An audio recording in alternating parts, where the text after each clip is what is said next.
안녕하세요.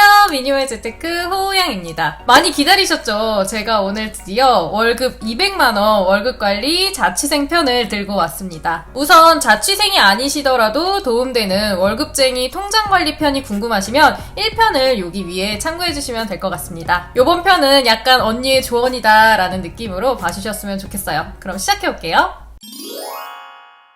우선 자취생분들 멘탈부터 잡고 가셔야 될 것 같아요. 혹시 이런 생각 많이 하고 계시지는 않나요? 남들은 부모님 집에서 편하게 살아가지고 한 달에 몇십만 원씩 더 턱턱 잘 모으는데 나는 정말 손해다 라는 생각. 사실 솔직하게 얘기하면 틀린 말은 아니죠. 하지만 냉정하게 이야기하자면 이런 생각은 스스로에게 도움이 1도 안 됩니다. 이렇게 생각해보면 어떨까요? 자취생분들은 남들과 다르게 쾌적한 주거 환경이라는 동기부여가 주어지는 겁니다. 평안하게 부모님 집에서 생활하시는 분들보다 훨씬 더 강력하고 확고한 목표가 반강제적으로 주어지는 거예요. 그냥 통장에 돈 딱딱 숫자로 찍히는 거 보면서 동기부여 받는 것보다는 매년 좋은 집으로 계속 이사하다 보면 엄청난 동기부여가 되실 거예요. 저도 결혼해가지고 매번 좋은 집으로 계속 업그레이드해서 이사를 할 때마다 진짜 엄청나게 동기부여가 됐거든요. 자취생분들은 지금 월세 살고 계시다면 다음번 이사할 때는 꼭 전셋집을 알아보세요. 솔직히 저도 압니다. 원룸 전셋집 구하는 게 정말 하늘의 별 따기죠.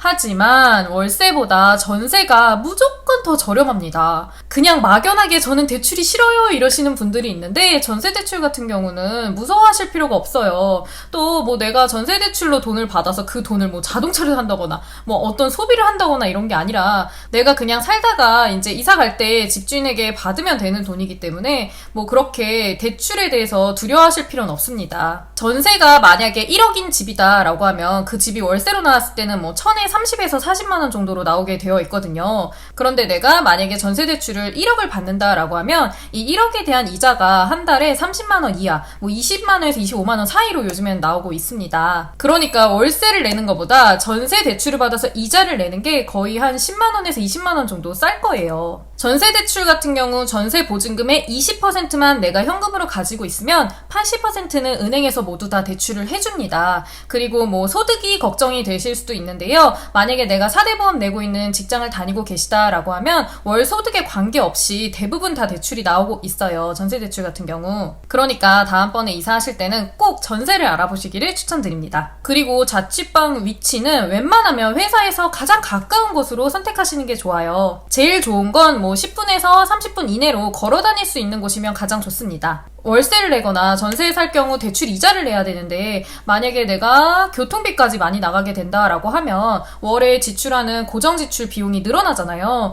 그래서 최대한 회사랑 가까운 곳에 자취방을 얻으시는 게 가장 좋고요. 또 제가 회사와 가까운 곳에 자취방을 얻으라는 이유는 지난 편에서도 이야기를 했지만 월급이 적을수록 더더욱 중요한 게 자기개발이에요. 왜냐면 수입을 늘려야 되니까요. 수입을 늘릴 수 있는 자기개발을 하기 위해서는 시간이 필요하겠죠. 자기 개발할 수 있는 시간, 그리고 뭐 출퇴근 시간이 길어지면 체력도 떨어질 수가 있으니까 최대한 회사와 가까운 곳에 집을 얻어놓고 자기 개발할 시간을 확보하시는 게 중요합니다. 이렇게 월세에서 전세로 그리고 회사와 가까이에 있는 집으로 이제 갈아타셨다면 그 다음에 할 일은 전세 대출을 갚기 위해서 돈을 모으는 겁니다. 그렇게 계속해서 전세 대출을 차근차근 갚으시다 보면 이 전세 보증금이 전체가 내 돈이 될 때가 올 거예요. 그럼 그때부터는 내 집 마련도 함께 고려하시면서 계속해서 종잣돈을 모으시면 됩니다. 자취생 버전도 제가 예산을 짜보았어요. 제가 외울 수가 없어서 보면서 말씀드릴게요.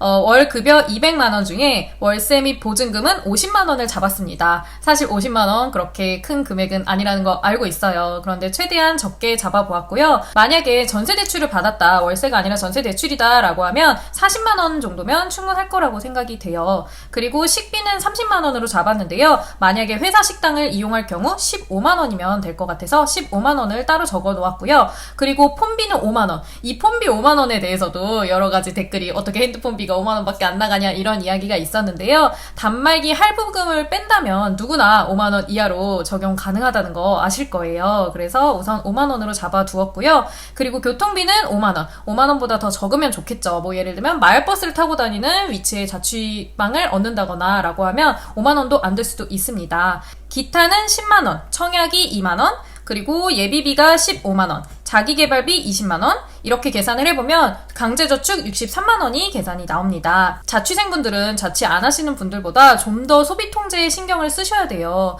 왜냐면 조금만 이번 달에 소비가 늘어나면 그냥 나몰랑 사태가 오거든요. 그래서 꼭 강제저축하고 체크카드를 사용하셨으면 좋겠어요. 또 지난번 댓글에 데이트 비용은 어떡하나요? 이런 댓글 정말 많이 달렸더라고요. 또 그 중에는 옷을 무슨 돈으로 사나요? 뭐 기타가 10만원밖에 안 되는데 이런 댓글이 많이 달렸어요.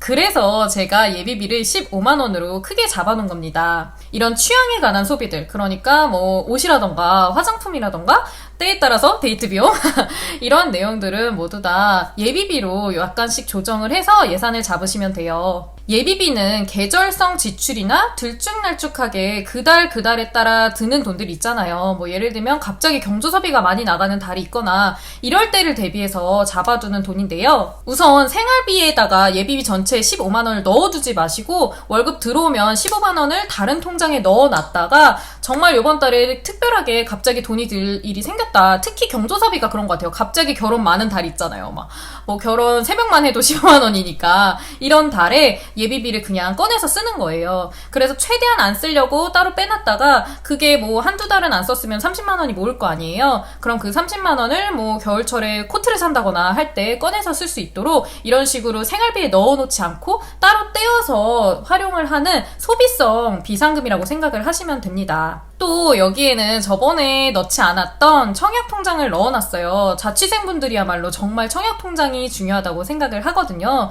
그래서 대학생분들도 그냥 입학하자마자 자취를 하고 계시다면 청약통장부터 만들어 놓는 거를 추천드립니다. 여기서 꼭 하나 짚고 넘어가고 싶은 점은 제 댓글에 가끔 가다가 청약통장에다가 한 달에 20-30만원씩 넣고 계시다 하시는 분들이 계세요. 절대로 청약통장에 20-30만원 이렇게 큰 돈을 넣어두실 필요가 없습니다. 청약통장은 한 달에 10만원까지만 인정이 되기 때문에 그냥 최대 10만원 이내에서 부으시면 되고요. 저는 개인적으로 그냥 2만원을 추천드립니다. 근데 이거는 정말 사람마다 좀 달라요. 내가 나중에 20-30년 뒤에 뭐 국민주택이나 아니면 국민임대라던가 공공분양 같은 거에 넣어놓을 수 있는 자격이 충분히 될 사람이다 라고 하면 그냥 10만원씩 계속 부으시는 게 좋을 수 있어요. 그런데 그런 조건을 갖추신 분들이 굉장히 소수거든요. 소득이 조금만 높아도 국민임대 같은 거는 그냥 아예 거들떠도 볼 수가 없기 때문에 추후에 어떻게 될지 모르니까 이거는 사람마다 조금 고려를 하셔서 나는 나중에 국민임대 같은 거를 꼭 노려보겠다라고 하시는 분들은 10만원씩 넣으셔도 되고, 나는 그렇지 않다, 나는 아무리 해도 뭐 청약 가점이나 국민임대 같은 거를 넣을 수 있는 자격이 안 된다 하시는 분들은 그냥 2만원씩 넣는 것을 추천드리고 싶어요. 행복주택 청년 부분 같은 경우도 통장에 얼마가 있느냐가 중요한 게 아니라 이제 통장을 가입하고 있다라는 것이 이제 가점으로 들어가는 것이기 때문에 금액은 상관이 없습니다. 마지막으로 한 달에 63만원 저축해봤자 부자 되는 것도 아닌데 무엇하나 라고 생각하고 계신 분들에게 꼭 하고 싶은 이야기가 있어요. 제 친구들이 이제 웬만하면 다 사회생활 10년차가 다 되었거든요.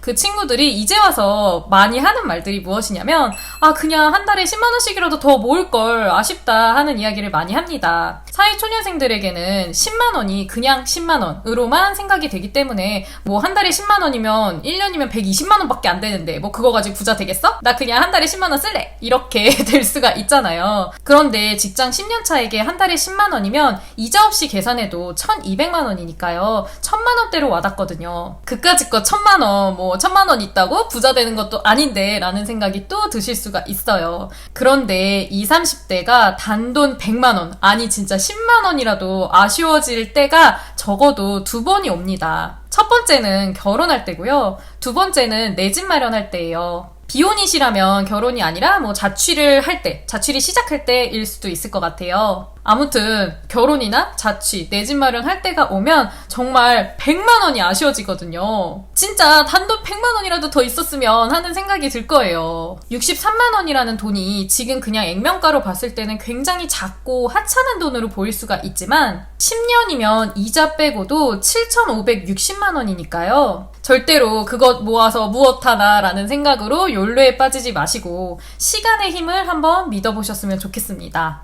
또 제가 지난번 1편 영상에서 강조드렸던 수입을 늘려 더 벌기, 즉 자기계발도 함께 하셔야 한다는 거 잊지 않으셨으면 좋겠습니다. 2030 밀레니엄 세대들 월급은 적고 이자도 적고 돈 쓸 땐 너무 많고 그래서 점점 절약은 어려워지고 있지만 우리 함께 힘냅시다. 오늘 제가 준비한 영상은 여기까지고요. 오늘 영상도 도움이 되셨다면 아래에 좋아요, 구독하기 잊지 마시고요. 다음 영상에서 또 뵙겠습니다. 안녕!